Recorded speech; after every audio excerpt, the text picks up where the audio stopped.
یہ مطلب جو فرق ہے نا، یہ اچھی طرح سے ذہنوں میں یہ ہونا چاہیے کہ صوفیہ کی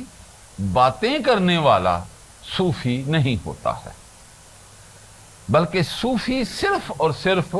وہ ہوتا ہے جو اللہ اور اس کے رسول کی شریعت کا ایسا پابند ہو کہ وہ کسی حال میں بھی اس سے پیچھے نہ ہٹے۔ شریعت، احکامات شریعت جو ہیں وہ اس کی طبیعت بن گئی ہو، حصہ اس کی طبیعت کا بن گیا ہو، ایسا کہ جب وہ اس کو انجام دے، یعنی حسب ضرورت، وقت کی ضرورت کے مطابق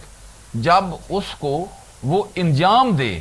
تو اس پر وہ بار نہ گزرے، بلکہ ایسے جیسے میں نے ایک دفعہ بتایا بھی تھا کہ جب بندے کے کھجلی ہوتی ہے نا کہیں پر، تو ہاتھ جو ہے لاشعوری طور پر وہاں پہنچ جاتا ہے، بندے کو کوئی پتہ بھی نہیں ہوتا ہے کہ میں جو ہے وہ کھجلی کے لیے ہاتھ جو ہے وہ پہنچا چکا ہوں کھجلی۔ تو یہ جو چیز ہے یہ بڑی اہم ہوتی ہے کہ مرد حق جو ہے وہ بھی جو ہے وہ اسی طرح سے جو ہے وہ شریعت کا پابند ہوتا ہے، جس طرح سے یہ دوسروں میں اور اس میں یہی فرق ہوتا ہے کہ دوسرے اس میں تکلیف محسوس کرتے ہیں، وہ سمجھتے ہیں کہ ہمیں اسے تکلیف ہے، مثلا وضو کرنا، اٹھنا جانا، بیٹھنا، نماز پڑھنا، سارا اس میں وہ ایک اپنے سمجھتے ہیں کہ یہ ہمنا فرض ہے اللہ کی طرف سے تو وہ نبھانا ہے، لگے رہتے ہیں اس میں اپنے جد و جہد کر کے۔ لیکن صوفی کی جو طبیعت ہے اس میں یہ چیزیں اس طرح سے حلول کر جاتی ہیں، اس طرح سے یہ شامل ہو جاتی ہیں، سرایت کی گئی ہوتی ہیں کہ اس کی طبیعت کا حصہ بن جاتی ہیں۔ یہ نہیں ہوتا ہے کہ اس کو کوئی اس سے تکلیف ہو، مثلا وہ نماز پڑھتا ہے تو اس کی طبیعت کا حصے میں ہے اور اسے کوئی تکلیف نہیں محسوس ہوتی۔ اس طرح سے باقی بھی جو ہے وہ احکام ہیں جو جتنے بھی ہیں ان پر جب وہ عمل کرتا ہے تو اس کی طبیعت پر یہ چیز بار نہیں گزرتی ہے، بلکہ وہ لاشعوری طور پر آٹومیٹکلی اس کا جو ہے وہ اس کی طبیعت کا حصہ چونکہ بن گئی ہوتی ہیں تو وہ ان پر عمل پیرا۔ جب ہم ظاہر کی سطح کو جب مکمل طور پر اپنے اندر اتار لیتے ہیں تو پھر جا کر جو باطن کے دروازے ہیں نا تو وہ کھلتے ہیں، اور جب وہ باطن کے دروازے کھلتے ہیں تو پھر جا کر آدمی جو ہے اس وادی میں قدم رکھتا ہے، آگے نہیں بڑھتا ہے، قدم رکھتا ہے صرف، جس کو ہم پھر سلوک کہتے ہیں، صرف قدم رکھتا ہے، اور پھر آگے اللہ اور اس کا رسول علیہ الصلوۃ والسلام، پنجتن پاک حضور غوث پاک علیہ السلام پھر اس کی اگر دستگیری فرما لیں تو پھر وہ اس راستے پر چلتا رہتا ہے حتیٰ کہ منتہیوں میں پہنچ جاتا ہے، لیکن کبھی بھی ظاہر سے کٹ کر نہیں۔ اور اگر کسی شخص کو اللہ تعالیٰ یہ ہمت عطا فرمائے کہ وہ اب جو آپ نماز پڑھتے ہیں یا یہ شریعت کے جو دیگر جتنے بھی احکامات ہیں ان کے اگر وہ مشاہدے کی ہمت اسے کسی کو مل جائے تو وہ دیکھے گا کہ اگر وہ شخص عرش اور عرش سے بھی آگے پہنچ چکا ہو تو وہاں پر بھی یہی شریعت ہوگی اور عین اسی طرح سے۔ यानी ये नहीं होगी कि किसी लम्हे पर भी कोई नमाज माफ हो जाए, बिल्कुल नहीं होगी, हो भी नहीं सकती है, क्योंकि नमाज जो है अल्लाह ताला से ऐन जो है वक्त मुलाकात और वक्त मुनाजात होता है। ये मकाम मुनाजात है, मकाम, और इसीलिए जो है वो हजूर सैयद कायनात अलैहिस्सलातु वस्सलाम ने जब फरमाया कि नमाज जो है ये जो है वो ठंडक है मेरी आंखों की, यानी इसमें जमाले दोस्त का, जमाले यार का मुशाहदा होता है, और जब जमाल का मुशाहदा होता है तो लताइफ खुलते हैं, कायनात के लताइफ खुलते हैं। अब हमारे जो लोग हैं स्पाट, ना नमाज पढ़े ना कुरान पाक की तिलावत करें, और अपनी ही उन्होंने एक नमाज बनाई हुई है कि भाई वो जी बाब हम तो जी हर वक्त ही नमाज में ही होते हैं। इस तरह की जो बेहूदगियां हैं आप अक्सर ये इस मुआशरे में सुनते हैं। नमाज में अगर वैसे ही रहा जा सकता है, यानी बगैर किसी परफॉर्मेंस के, बगैर किसी अदायगी के रहा जा सकता है, तो फिर हुजूर सल्लल्लाहु अलैहि वसल्लम का सबसे ज्यादा हक था, वो रहते, अहले बैत था रहते, सहाबा इकराम रहते, जिन्होंने दीन को सिर्फ कबूल नहीं किया बल्कि दीन के मुजाहरात का मुशाहदा भी किया, ये वही लोग हैं। तो अगर ये कोई नमाज का ऐसा भी तरीका होता कि वैसे ही नमाज चलती रहती बगैर किसी परफॉर्मेंस के, बगैर अदायगी के, जो अल्लाह और उसके रसूल अलैहिस्सलातु वस्सलाम ने जो मुकर्रर फरमा दी है, तो कोई नमाज इस तरह से भी पढ़ लेता, वो खुद पढ़ते, उन्हीं का होना चाहिए था ना। तो गोया नमाज की कोई ऐसी सूरत नहीं है कि जो शख्स कोई कह दे कि जी हम तो हमेशा ही नमाज में होते हैं, हमें नमाज की जरूरत क्या। और ना ही कभी शरई तकल्लुफात जो हैं, ना कभी इनसे कोई मुबर्रा हो सकता है। मुबर्रा अगर कोई है तो वो शैतान ही हो सकता है, मर्द हक नहीं, कभी नहीं हो सकता है। हजरत जुनैद बगदादी रदी अल्लाह अन्हु ने जब किसी शख्स के बारे में जब आपको बताया गया ना कि वो कहता है कि हम तो तकल्लुफात से अब बाला हो गए हैं, हमें कोई जरूरत नहीं है शरई तकल्लुफात से, तो हुजूर रज़ी अल्लाहु अन्हु ने फरमाया कि ऐसा शख्स जो है वो जानी से भी बदतर होता है। आप इससे अंदाजा कर लें कि ये किस कदर जो है वो घिनौनी बात है अगर कोई शख्स इस तरह के जो है वो दावे करे। नमाज जिस तरह से पढ़ी जाती है, अल्लाह और उसके रसूल ने जैसे हदायत की है, फुक़हा ने जो इसके लिए रूल जो है वो मुकर्रर किए हुए हैं, उन्हीं के मुताबिक वो पढ़ी जाएगी नमाज,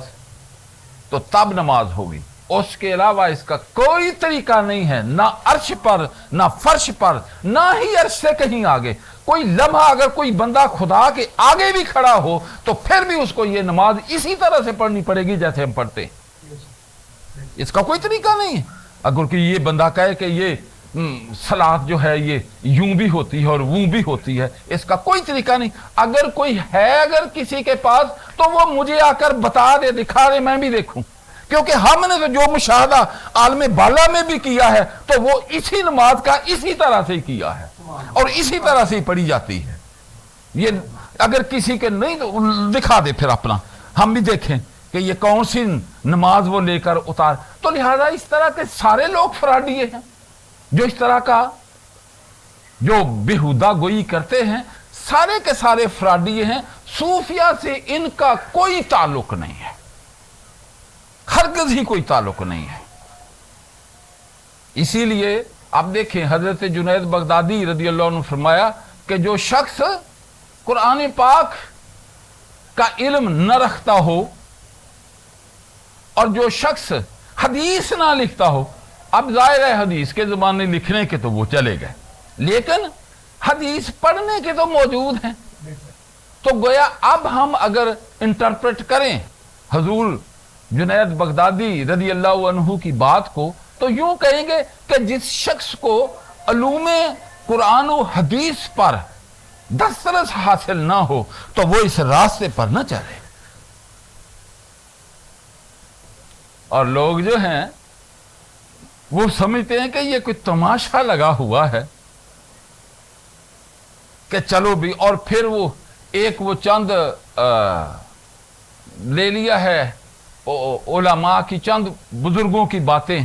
कि जो वो फलां जो थे जी वो तो कुछ पढ़े ही नहीं थे, तो वो चंद, सारे नहीं, कोई एक आध होता है। और अरबों में अब देख लें, सदियों पर सदियां फैली हुई, एक दो निकलेंगे, लेकिन वो पढ़े कि अल्लाह फिर उनको वो सारा इल्म अता करता है जो किसी भी आलिम ज़ाहिर के पास होता है, और फिर उसके साथ निखारने के बाद फिर जो है वो आगे इल्म हक की अता होता है, जिसे इल्म लदुनी कहते हैं। तो हमारे लोगों का ये इन चकमों में ना आए। मैंने तो इसलिए, अब देखिए, मैंने वो पहले दिन कहा था कि दोस्तों को ले आया करें, लेकिन उसके बाद मैंने नहीं कहा, क्योंकि मुझे ऐसे लोगों की जरूरत ही नहीं है जो अल्लाह और उसके रसूल से दूर भागते हों और अपनी जात पर इस तरह से कंसंट्रेट कर रहे हो, समझते हो कि हम सब कुछ खुद ही हासिल कर लेंगे, हमें कोई कुरान पाक की जरूरत नहीं है, ना किसी हदीस की समझने की जरूरत है। तो ऐसे लोग जो हैं जहालत के उस मकाम पर होते हैं जिस मकाम पर शैतान पहुंचा हुआ है। शैतान आलिम नहीं है, जाहिल है, और बदतरीन तरीके से जाहिल है। अगर कोई कहे कि बड़ा आलिम है तो ये उसकी अपनी जहालत है, क्योंकि वो इल्म ही क्या, और जिसने पाबंदे हुक्म ना बनाया वो इल्म कोई इल्म है? यानी उसको आप इल्म कैसे कहेंगे? वो तो जहालत है, सरी किस्म की जहालत है वो। जब कोई शख्स अल्लाह और उसके रसूल के अहकामात के बगावत करे, उनसे जी चुराए, उन पर जो है अपनी तावीलें डाल डाल के उनसे जो है वो बाहर निकल जाए, बेहुक्म हो जाए, उसको आलिम कैसे कह सकते हैं? अल्लाह और उसके रसूल अलैहिस्सलातु वस्सलाम के साथ कोई शख्स जब जुड़ा हुआ होगा और इस जो है वो जुड़े हुए होते हुए फिर जो उसको अता होता है बगैर किसी वायलेशन के, जाहिर की, यानी जाहिर की किसी भी वायलेशन, यानी शरी अहकाम जो जाहिरी शरीयत, उसके अहकामात की without any violation of that शरिया, जब ये सिचुएशन हो जाए तो उसको वो फिर सारा अता होता है। तो उस वक्त जाकर वो नमूना बनता है लोगों के लिए, उस वक्त वो नमूना बनेगा, और अहले हक के लिए भी। ये नहीं कोई भी है जो हमारे जो लोग होते हैं, पीर साहब बैठे हुए हैं, ना नमाज पढ़ते हैं,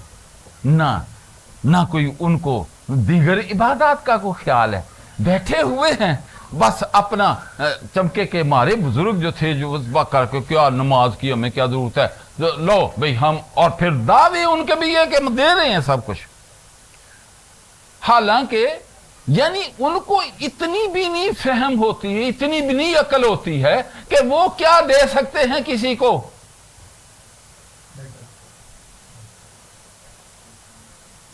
कायनात में हजूर सैयद कायनात अलैहिस्सलातु वस्सलाम से बढ़कर कोई शख्स कभी नहीं आया। वो जो कहा कि बाद अज खुदा बुजुर्ग तो ये किस्सा मुख्तसर, ऐसे को देख ले, सब जानते हैं। तो उन्होंने तो कभी ये दावा ना किया था का कि मैं देता हूं,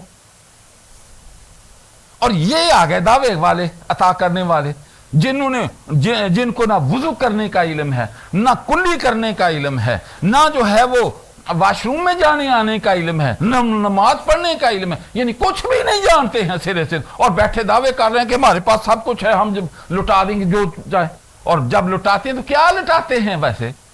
ये देखें, उठाते हैं एक पगड़ी और पगड़ी बांध कर उसके जिम्मे पर दे देते कि लो भी ये मैंने आपको अता कर दिया। क्या अता किया? पगड़ी, उसी के पैसों से पगड़ी। इन शयातीन, ये भी सारे शयातीन हैं, एक ज़हन में रखें। इसीलिए इब्तदान थी कि चलो भाई, और उसमें यह नहीं था कि मैंने यहां पर को हजूम लगाना, बल्कि यह था सिर्फ कि कुरान पाक की अंडरस्टैंडिंग करें। दोस्त अहबाब हल्का पूरा कुरान पाक की अंडरस्टैंडिंग करें, कुरान पाक को समझें। ये फहमे कुरान जो है वो बुनियादी बात है आपकी जिंदगियों को संवारने और आपकी जिंदगियों को हमेशा जो मुस्तकीम और इनको मजबूत करने के लिए और महफूज करने के लिए।